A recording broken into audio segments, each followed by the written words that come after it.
Welcome to the Women and Wealth podcast with Esther Sabo. Esther is a respected leader in the field of personal financial advice with over 25 years of experience. After going through her own significant and challenging life-changing events, she overcame fear and self-doubt to launch her own successful advisory firm. Now Esther is ready to share her practical and personal experiences to help other women clear their hurdles and brave life's transitions. In this way, she inspires women to lead fulfilling and confident lives. Hello and welcome to Women in Wealth with Esther Sabo from Gates Pass Advisors. Hello, Esther. How are you? Good morning, Eric. Well, I guess it's afternoon now. I'm doing well. We're starting to see some signs of spring here in Northern California. Oh, that's awesome. Thanks for rubbing that in. It's I know you're not where you are. No, right now it's negative 12 with wind chill. So, Oh, dear. yeah, I won't tell you about the daffodils I picked out of the yard. And seriously? the You already daisies. have daffodils? Oh, yeah, we do. See, where I grew up, we had a daffodil parade. And all the Oh, floats really? they were with daffodils. You know, they're all made up of daffodils. That was one of That my favorite would be things. good since I called it the daffodil Yeah, parade. it'd be awkward, right? You know, it's the rose parade. What are those flowers? Oh, there's daffodils. We just use those instead. Yeah. Yeah. Well, the town I grew up in was a bit weird, so who knows? Who knows? Well, that's awesome. Thanks for letting me. Just send me a picture of one, would you? I mean, I will. Thank you. I appreciate that. I will. All right. Can we talk about something more fun? Oh, yeah. Well, no, I'm sorry, we're not. It also happens to be the middle of another season. It's tax season. So Yes. it is a stressful time for many. And it's interesting because it's one of the primary times that people pull out all of this information and data regarding their personal finances. And here our approach is proactive. We look at everything in the fourth quarter of the year, if not throughout the year, because the goal is really to reduce those negative surprises of, oh my God, how do I owe that much? And it's already April when they're due, and before you know it, it's June, and then time goes by. So we really want to get ahead of that. Nobody can avoid paying taxes. We can reduce taxes, but you can't just not pay them. So it's a critical expense when we're doing financial planning with somebody. Yeah, I mean, that's surprises are nice in a lot of situations, right? Publisher Clearinghouse showing up at your door with a big check. That's a great surprise. They give you an extra, chicken tender in your 3-piece meal. You got 4. Hey, that's a nice surprise. Extra $10,000 you owe in taxes, not so much. Not so much, 10 or more. And so the other thing that can happen when we're working with women in transition, or in this case, it's a male, but I just wanted to share an experience of what's not unusual that it happens. When somebody, in this case, loses their partner, it's just such a shock that you're trying to pull yourself together just to show up. He is now a single dad, but he had a child to look out for, and plus his own professional work and navigating all of that. And even though he's a knowledgeable, intelligent professional with everything going on, he did not file his 2017 tax return, and he has been a client of us since late 2017, and just couldn't bring himself to get it together, even though we're right there and can say, hey, we'll help, we'll carry it over, we'll do everything, and just couldn't engage in that way. Not just for 2017, but 2018, and here we are in the 2019 tax season. And during this also, it didn't help that their CPA changed. The one that they had been using all these years took a different direction with their clients. And so they also had a new tax preparer to address. And there's only so much we can do, But it's been a topic on the table. Okay, we have to get this done. How do we help? What can we do? And thankfully, this year in January, the client was willing, and I just picked them up at their home. We took what they had. We met with the tax preparer, and we're finally moving it off their plate and just processing it through. And I think one of the things that we do here with Gates Pass is it's not so much about the transaction, it's also about the empathy. Like, yeah, it makes sense because not only was 2017 the year his partner passed, but his partner always handled the tax preparation. So it's kind of a double whammy, touching all of these documents and going through this exercise because it retouches that feeling of loss. Yeah. Yeah. And just how stressful would it be to even, take a look at that? It's easy enough to lock it in a closet and just put it in there. The stuff's in a box and I just don't want to look at it. I just cannot deal with this piece. I've got my child, I've got work. I'm just busy. I'm just, I've got other things to take care of. And you can't hide from it, but at the same time, you kind of can. And it sounds like he did for quite a while until it really weighed on him enough to do something about. And that's tough. That's a tough position to be in. I love the fact that you, like you said, you just picked him up and, said, let's get all your stuff together and go and get it off his plate.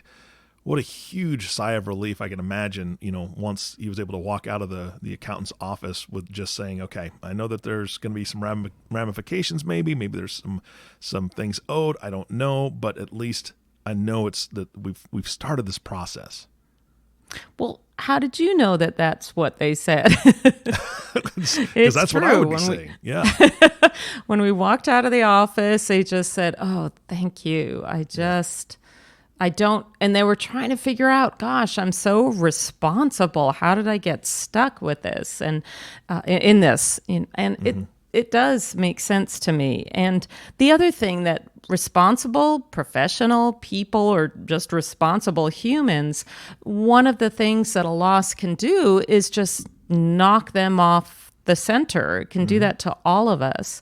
And there's no benefit to saying, oh, I'm bad because I did this, or I'm stupid, or there's something wrong with me, because that typically makes it harder to pick up the whole package of stuff. It's just, hey, this happened. And what none of us realize, because we're only with ourselves, but as a professional on this side, seeing lots of people and meeting this particular tax professional and knowing that they've seen lots of people, it's like, you know what? Yep, this happens. And there's no judgment. We just pick it up from here and take care of it and move on. Yeah, that's a great feeling.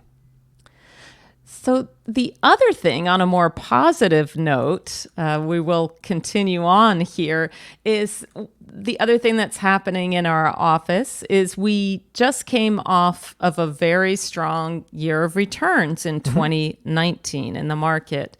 If one was invested at all in stocks or bonds, and most likely a combination, it was very hard to avoid a positive return. Yeah. And so it's easy to think, well, so what is there to talk about there? That's great. What my colleagues and I are seeing a bit is, on one hand, it really depends on the client, how they're taking this information in. Some, certainly, they're kind of blasé. It's just they're living their life and it's not necessarily going to make a difference. But for others, it opens up options and opportunities that perhaps they didn't have before because, for example, a client of mine works for a high-tech firm here, really enjoys their work. They're in their later 50s, and even so, I've worked with them for about 7 years. And she never really had huge retirement aspirations. There are certainly women who come in and they're just like, tell me, when can I given my notice, please. But she wasn't one of those. She loves her job, loves her work, and which was good because her retirement funding was not as robust as it needed to be. And we always proactively update projections with clients.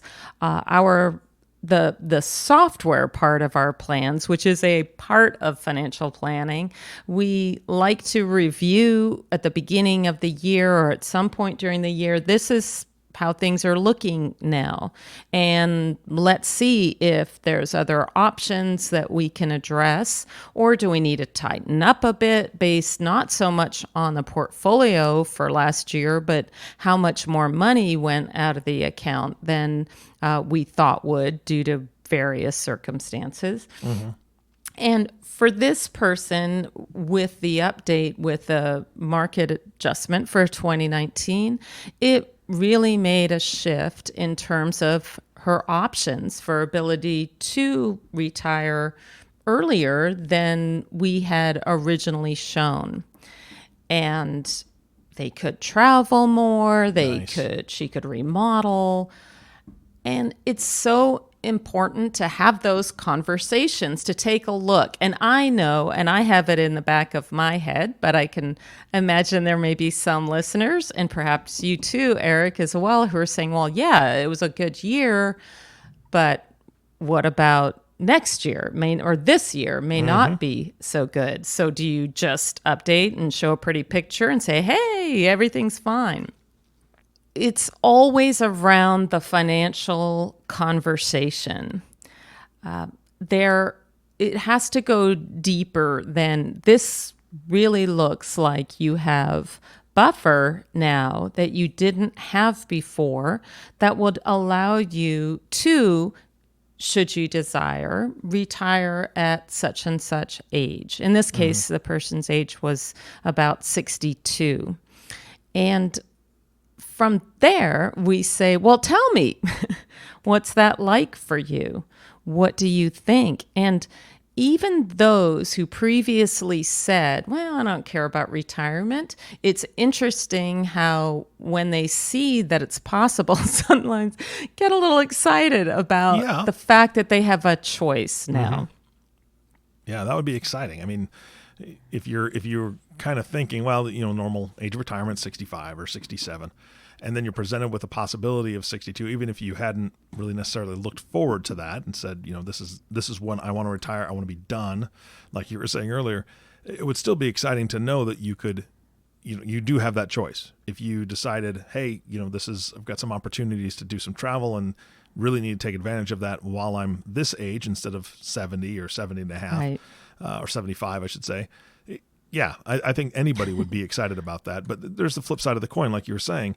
It's not all rosy. And today you can have that conversation. But if the market goes into a recession, which, what goes up does come down eventually, if that happens this year or next year, how does that change their retirement plan from 62 to what? Right? I mean, and that's the interesting part. Like you said, you don't just paint a rosy picture, but how do you handle that part of the conversation when they have their thoughts coming towards, well, I could possibly retire early?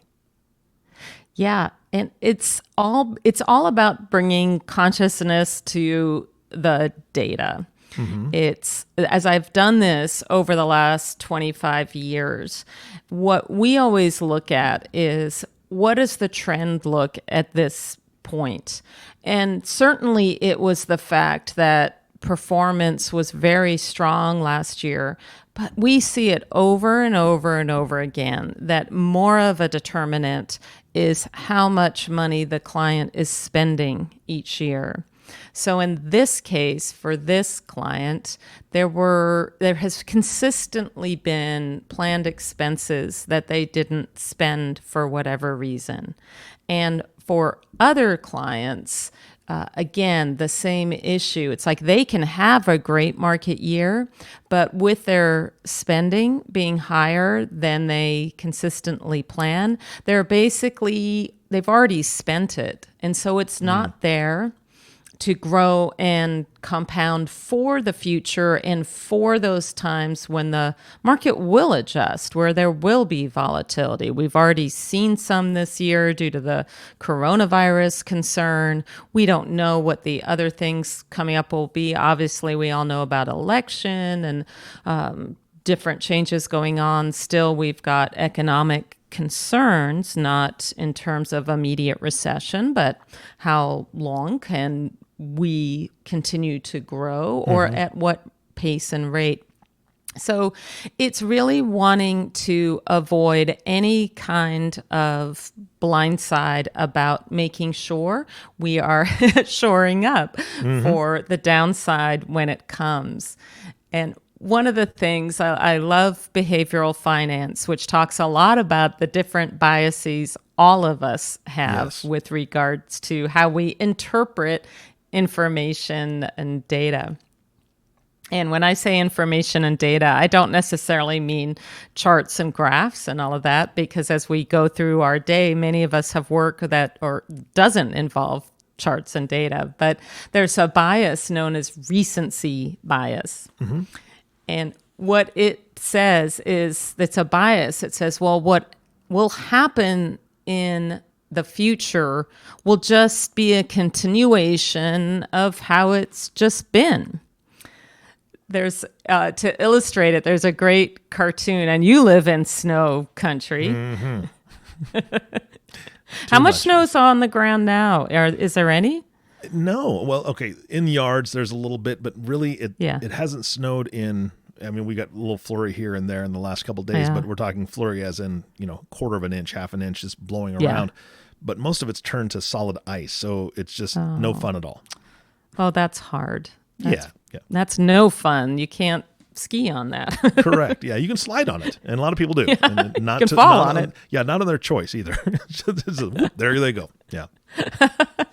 Well, it's this great cartoon I came across where it showed like a little bar graph, and it was average snowfall is 40 inches in January in Park City, Utah. And it's got a bar chart showing the bar up to 40 inches. And then it showed 2012 snowfall in January, and it shows a line at about 10 inches.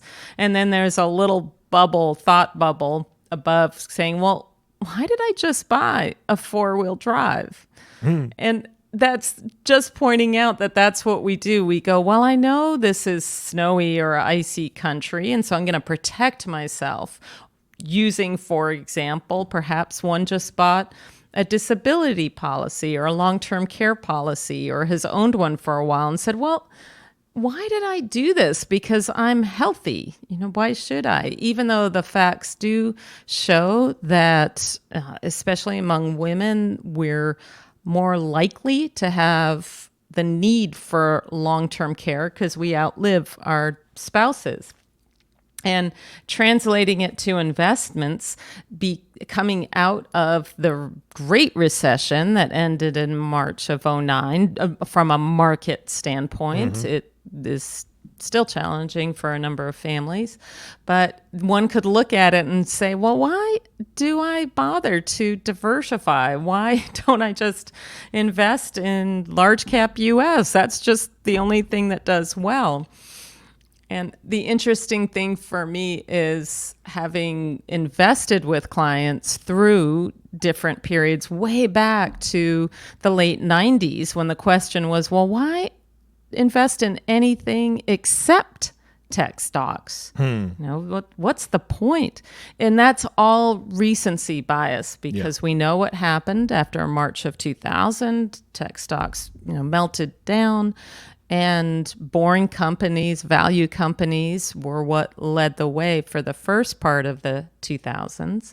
And then coming through the Great Recession, what's challenged a lot of investors is that same recency bias. If you ask them, here we are in March of 2020, if we'd asked them in March of 2010, hey, put your portfolio and allocate it and allocate a large amount to large cap stocks, a number would have said, no, I can't afford that. And so we have to be careful when we're looking at the planning. with as good a market as we just came through, we don't stand here with our clients or meet with our clients and go, oh, you have to worry, it's going to get bad. We don't know what's going to happen, but what we lead around with, okay, how can we take advantage of this? We're reallocating some for clients who are moving into retirement. We're adjusting the portfolio so it can turn into a paycheck for them and moving them from the accumulation phase to the payout phase.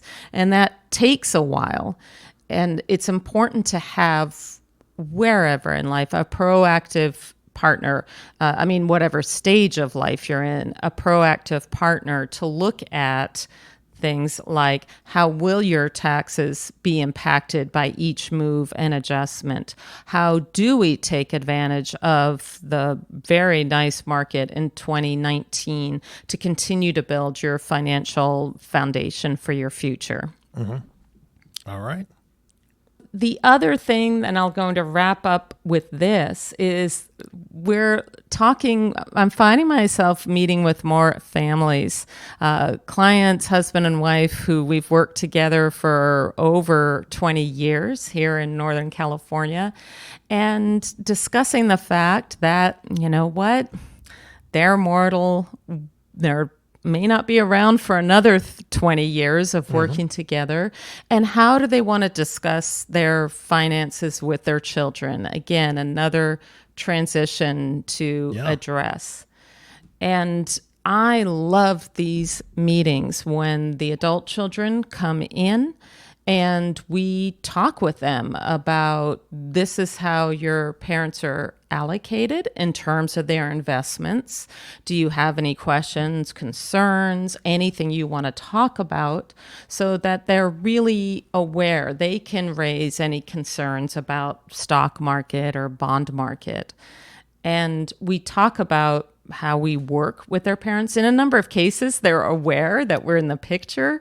They've known that for a number of years, but it's starting to say, hey, this is what goes on in this room when your parents come in to meet with us. And we also introduce others that are engaged. It may not be physically, but we say, this is who the tax preparer is. This is who the estate attorney is. Do you all have the advanced care directives for your parents? Do you know where the estate plan is? So that when the inevitable happens, everybody knows who to turn to, where the needed documents are, and how we can help. Yeah, that's incredibly important. You and I have talked about this before, as far as, multi-generational planning in a way. And I just, you started this off by saying, I just love these meetings. That's where my heart is. My heart is being able to get a family together to help the kids and grandkids understand, why grandma and grandpa are doing what they're doing, what they've done, what they've built over the last however many decades. I think it's a way to honor them as parents and grandparents, especially if they're business owners or maybe they're land owners. They had to make sacrifices to do all that, to build all that, and hopefully the beneficiary are going to be sitting in that room, and then the education that they get on how grandma and grandpa did that, and hopefully passing those values on, as well as some wealth or some assets. But I think the education itself is probably the thing that means the most. Yeah, we have a great tool that I haven't talked about too much in previous podcasts, and I won't go into it at length here because we're almost out of time, but it's the money story. It's like, how did you grow up with money? What did you hear about money from your parents? What did you think about, when you think of yourself as a little kid, what were the messages? And we go through that with the parents and the kids, adult kids, so that they can really, if they haven't heard it, some of it are like, yeah. I've heard this all my life, but their grandchildren won't have. And so just encapsulating that. And sharing the amount of information that the parents are comfortable sharing. All of this is reviewed with them in advance. But it is, we have talked about this and how awkward the topic of money is. And I love loosening that up for families, just saying, hey, we have this. We kind of all know this is here. Let's just talk about money together. And most of us spend a lot of our weeks, months, and especially at tax time, a lot of time thinking about it. So let's just put it out, and however we can be a support and relief and just a supportive channel for the family, we're really happy to do that.